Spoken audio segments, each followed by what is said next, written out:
사회는 우리한테 늘 그러잖아요. 힘을 원하면 목소리를 높여라. 그렇죠. 존중받고 싶으면 먼저 나서서 말해야 한다. 뭐 침묵은 약점이고 조용한 사람은 뒤처지는 거다. 네네. 그런데 오늘 저희가 살펴볼 자료가 바로 이 통념에 아주 흥미로운 질문을 던집니다. 아, 젊을 땐 전혀 눈에 띄지 않던 이 조용한 남성들이 어떻게 나이가 들면서 오히려 강력한 존재가 되는가. 바로 이 이야기거든요. 네. 이게 칼융의 심리학을 바탕으로 여기서 말하는 그 힘이라는 개념부터 좀 짚고 넘어가면 좋을 것 같아요. 아, 힘이요? 네.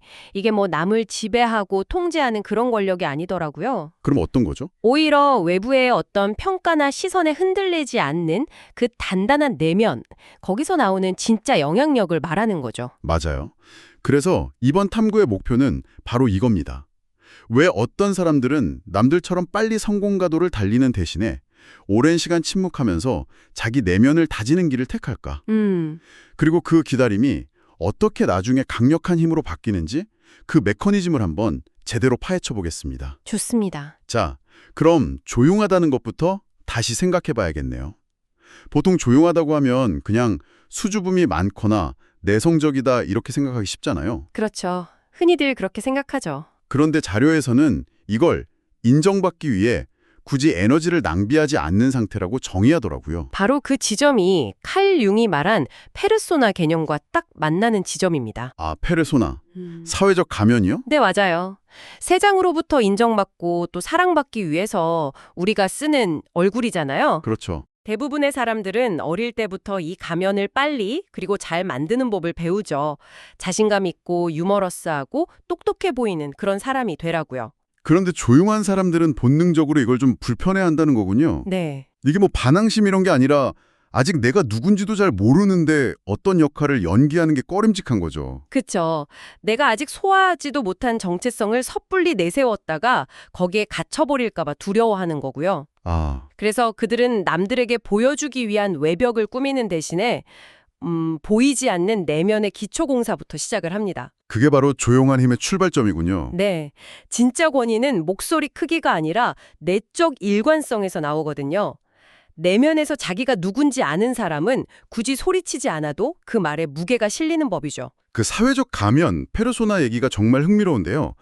자료에서는 이 가면이랑 자기 자신을 너무 동일시할 때의 위험을 페르소나 팽창이라고 부르면서 경고하더라고요. 네, 페르소나 인플레이션. 이건 구체적으로 어떤 상태를 말하는 건가요? 말 그대로 가면이 막 부풀어 올라서 진짜 얼굴을 다 덮어버리는 거예요. 아, 내면의 진짜 자아는 계속 굶주리는데 가면이 얻어오는 칭찬이나 승진, 사회적 지위에 취해서 점점 더 가면처럼 행동하게 되는 거죠.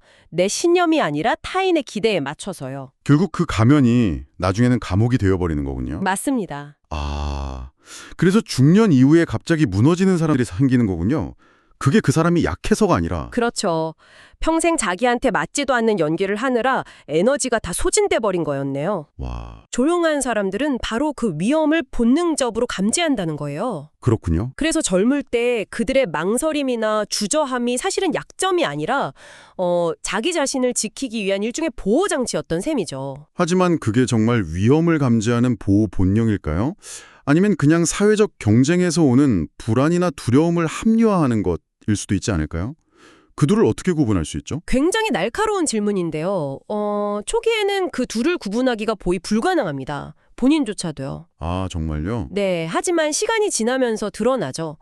단순히 두려움 때문에 회피한 사람은 내면이 텅 빈 채로 남지만 자신을 지키기 위해 기다린 사람은 그 시간 동안 다른 걸 쌓아 올립니다. 다른 거라면요? 즉각적인 성공이라는 과실을 포기하는 대신에 자기 자신이라는 나무의 뿌리를 깊게 내리는 선택을 하는 거죠. 아, 모두의 가면이 낡고 해져서 더 이상 통하지 않게 될 때 비로소 그 깊은 뿌리의 힘이 드러나는 거고요. 알겠습니다. 겉모습을 꾸미는 대신 내면의 구조를 쌓는다고 하셨는데 그 구조라는데 구체적으로 어떤 걸 말하는 건가요?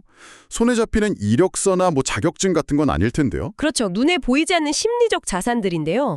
자료에서는 크게 네 가지를 이야기합니다. 첫 번째가 패턴 인식 능력이에요. 패턴 인식 능력이요? 네, 남들처럼 무대 위에서 연기하느라 바쁜 게 아니라 객석에 앉아서 관찰하는 시간이 훨씬 길잖아요. 아, 그러니까 뭐 누가 누구랑 친하고 저 사람이 저렇게 말하는 진짜 의도는 뭐고 이 조직에 보이지 않는 권력은 어디서 오는지 그런 전체적인 판을 읽게 된다는 거군요. 바로 그거죠.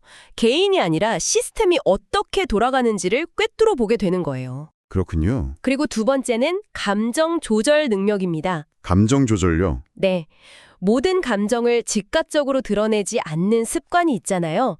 이게 반복되다 보면 감정에 휩쓸리지 않고 한 발짝 떨어져서 상황을 보는 훈련이 자연스럽게 되는 거죠. 그리고 보니 위기 상황에서 다들 허둥댈 때 유독 침착하게 핵심을 짚어내는 분들이 꼭 있더라고요. 네네. 그게 바로 이런 내면의 힘에서 나오는 거였군요. 단순한 반응, 리액션이 아니라 신중한 대응, 리스폰스를 하는 거네요. 맞습니다.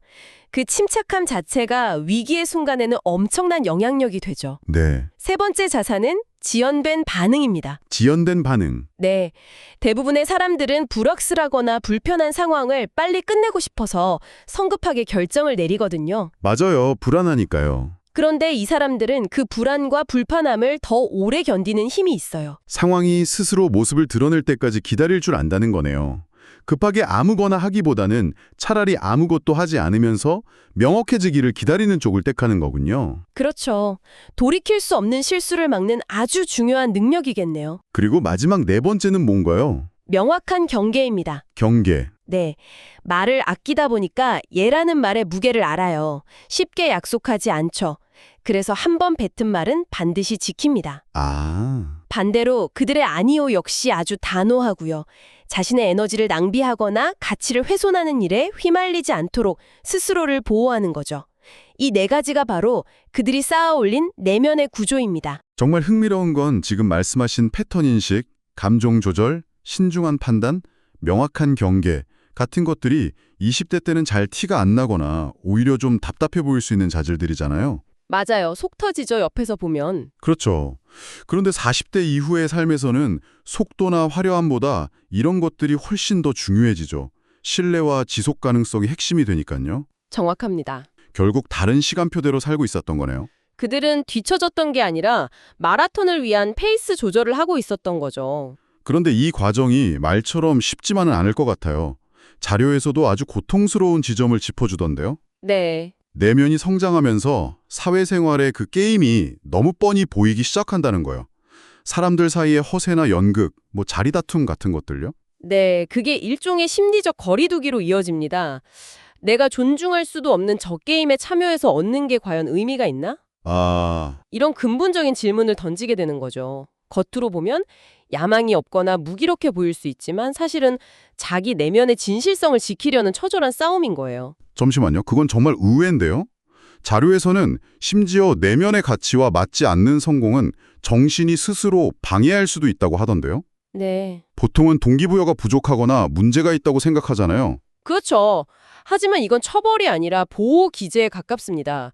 갑자기 중요한 프레젠테이션을 망치거나 좋은 기회를 어이없게 놓치는 식으로요. 무의식이 브레이크를 거는 거군요. 네, 이 길은 네 길이 아니야 하고 신호를 보내는 거죠. 물론 그 대가는 혹독합니다. 그게 바로 고독이겠죠. 맞습니다. 고독이죠. 상상만 해도 정말 외로울 것 같네요. 사람들 속에 섞여 있는데도 투낭인간이 된 것 같은 기분.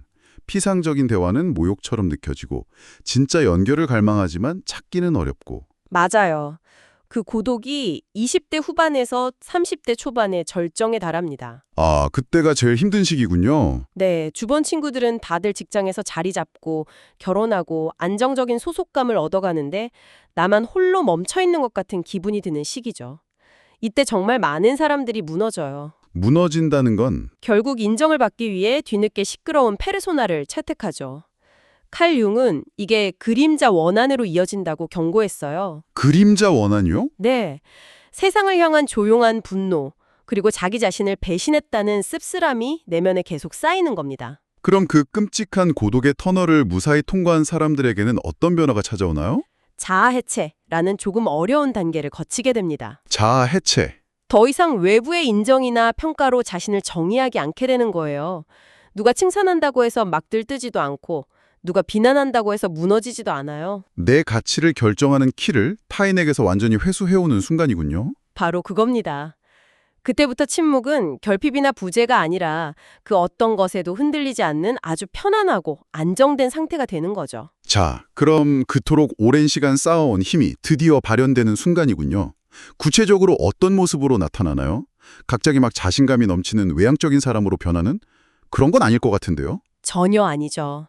오히려 훨씬 더 차분하고 명료해집니다. 30대 후반에서 40대 초반쯤에 나타나는 변화인데요. 어떤 사람이 되어야 할까를 고민하는 대신 나는 원래 이런 사람이지라는 자기 자신에게서부터 행동이 나오기 시작해요. 아, 말수가 더 줄어들고 목소리 톤도 낮아지는데 그게 자신이 없어서가 아니라 더 이상 빨리 말해서 남의 주목을 끌 필요가 없기 때문이죠. 한마디 한마디에 훨씬 큰 무게가 실리고요. 그렇게 되면서 주변 사람들과의 역학관계도 바뀌겠네요. 그럼요. 인정을 갈구하지 않는 태도 자체가 다른 사람들을 당황하게 만들고 그게 또 다른 종류의 힘이 되는 거죠. 맞습니다. 예전에 알던 한 개발자가 생각나네요.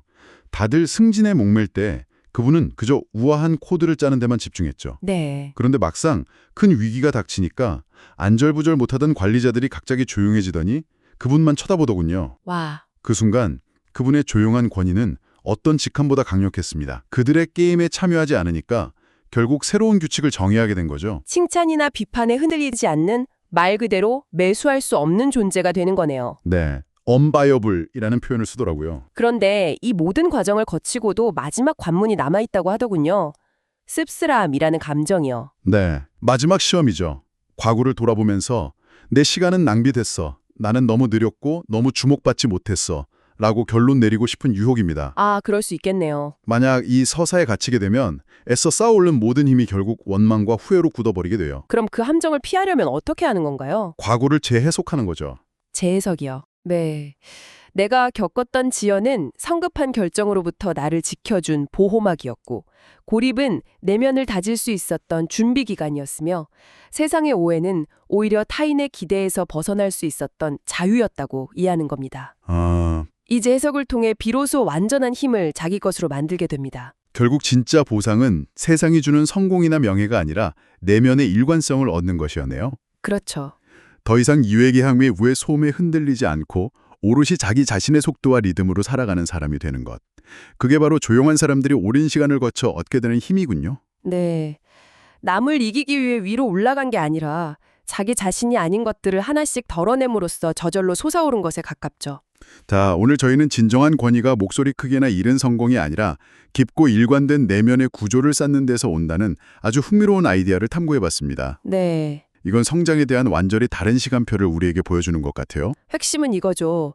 젊은 시절 약점처럼 보였던 바로 그 특징들, 즉 망설이고 관찰하고 침묵하는 그 모습이 오히려 훗날 안정되고 진정한 힘의 토대가 된다는 그 역설요. 아, 역설이네요, 정말. 빨리 피고 지는 꽃이 아니라 아주 오랫동안 깊이 뿌리 내리는 나무와 같은 성장 방식이라고 할 수 있겠네요. 당신이 생각해 볼 만한 질문을 하나 남기면서 마무리할까 합니다. 이 자료는 남성에게 초점을 맞추고 있지만 사실 우리 모두는 끊임없이 자신을 연기하라고 압박하는 세상에 살고 있잖아요. 그렇죠. 그렇다면 이 사회적 가면 대신 내면의 구조를 쌓는다는 원칙이 성별과 관계없이 오늘을 살아가는 우리 각자에게는 어떻게 적용될 수 있을까요?